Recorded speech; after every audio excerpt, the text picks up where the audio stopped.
Nintendo as a company is very confusing, and I'm pretty sure that's common knowledge at this point. It's hard to tell what their next move is because every time you think Nintendo's going to go one direction, they completely flip it and go another one. I mean, the Switch itself literally embodies this because after the Wii U, I don't really think people were expecting something that could be a handheld and on the TV screen, and I don't think people were expecting the Joy-Cons to be as great as they are, even though they do still have the Joy-Con drift, and how Nintendo has gotten away with that for 5 years, almost 6, is insane. And I know I say in every video that I talk about consoles, I am not a console warrior at all, and that's true, but if I had to pick one to keep out of all of them, it would be Nintendo. The most hours I've ever put onto anything is my Switch. My DS is right behind it, or my 3DS, because I've literally only had that for so long. I still have my 3DS, and I still use it.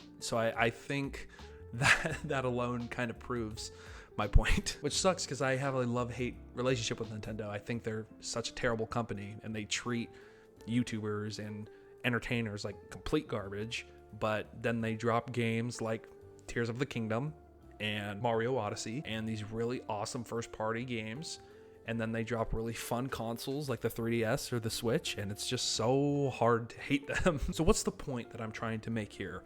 The point is, after Pikmin releases this year, Pikmin 4, there's not a lot that we know. Call it Pikmin? It's Pikmin. Pikmin? I don't know. Once Pikmin 4 releases this year on 7/21, there's just not enough knowledge about what Nintendo's plans for the rest of the year are. Every single time that Nintendo tweets something about a game, especially with Pikmin, people start to wonder if we're going to get a direct soon. And I wish I had more knowledge into how Nintendo acts at this time of the year, because I feel like we normally get a pretty big summer direct, and there's just nothing here. I mean, again, Nintendo could literally drop the trailer for the direct 4 days before it happens. I don't think they would, but I don't know. Also, we don't really know the Switch's life cycle anymore because it's been over 5 years. It's the same console pretty much, besides the OLED model, which is just a much better screen, and the Switch Lite. Like, there is no Pro version, there is no XD version, there's no 2 version, there's no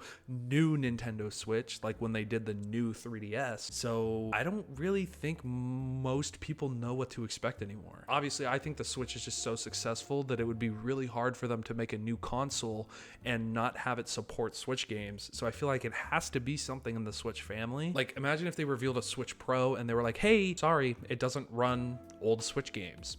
People would be really, really upset. And yes, I think the console would still sell, but part of the reason that the 3DS was so awesome is that you could go back and play DS games. Part of the reason that the DS itself and the DS Lite were so awesome, where you could go back and play Game Boy Advance games. Heck, even the Wii could play GameCube games. So backwards compatibility has always been a thing for Nintendo. I'm genuinely curious about what's next. I want to see the next console. I'm going to get the next console. I'm going to pre-order the next console because I didn't pre-order a Switch. I got it about 2 years into its life cycle, and for 3 years it has been one of the only consoles that I use every single day. I got my girlfriend a Switch.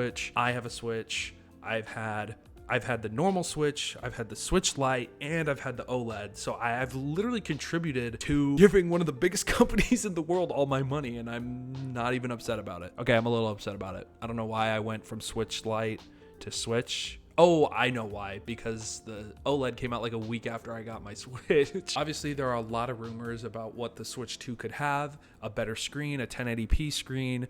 Some people think that it might go back to an LCD screen, and I feel like that's a really big downgrade, going from an OLED screen to an LCD screen. Even if the screen is bigger and has a better resolution, I don't really see that happening. I think the most intriguing thing about the next Nintendo console is going to be the power. Obviously, we've seen some games that are really impressive on the Switch. Monster Hunter Rise, Xenoblade Chronicles 3, even Tears of the Kingdom are all really impressive for a 5-year console. Does Tears of the Kingdom drop frames here and there? Yes, and that is most likely to do with the fact that the Switch is just old. I don't bring up the Pokemon games that just came out this year because Game Freak just cannot handle compressing their games properly and just like formatting them the right way so that way they use the console to the best of its ability.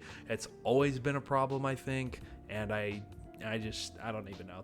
I can't even use them in an example anymore. Like the fact that Mario Odyssey and Monster Hunter Rise run at the same quality, but Game Freak can't get a...